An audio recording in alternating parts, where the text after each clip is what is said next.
തോൽവിയിൽ നിന്ന് വിജയത്തിലേക്ക് എത്തിയ ലംബോർഗിനിയുടെ ഒരു കാറിന്റെ കഥ എത്ര പേർക്കറിയാം? 1970കളിൽ ലംബോർഗിനി മ്യൂറ എന്ന കാറിന്റെ വിജയത്തിന് ശേഷം കമ്പനി ഒരുപാട് വൈൽഡ് ആയിട്ടുള്ള പുതിയ കാർ ഡിസൈൻ ചെയ്തു. അതായിരുന്നു ലംബോർഗിനി കൂൺടാച്ച്. 1971 ജനീവ മോട്ടോർ ഷോയിൽ ഈ കൺസെപ്റ്റ് കാർ ആദ്യമായി പബ്ലിക്കിന് മുന്നിൽ വന്നു.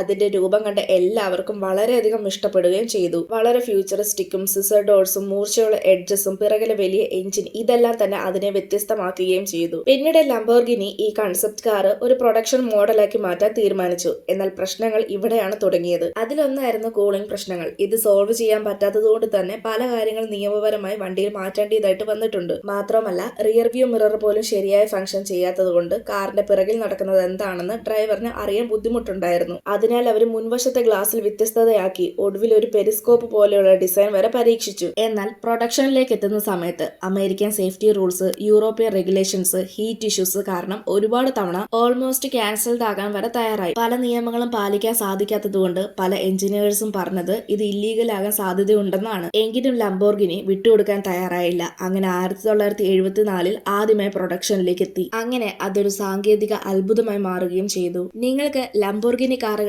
ഏറ്റവും ഇഷ്ടമുള്ള കാർ ഏതാണെന്ന് കമന്റ് ചെയ്യ്. ഇതുപോലെയുള്ള കൂടുതൽ വീഡിയോസ് കാണാനായി ചാനൽ സബ്സ്ക്രൈബ് ചെയ്യാനും ഇൻസ്റ്റഗ്രാമിൽ ഫോളോ ചെയ്യാനും മറക്കല്ല്.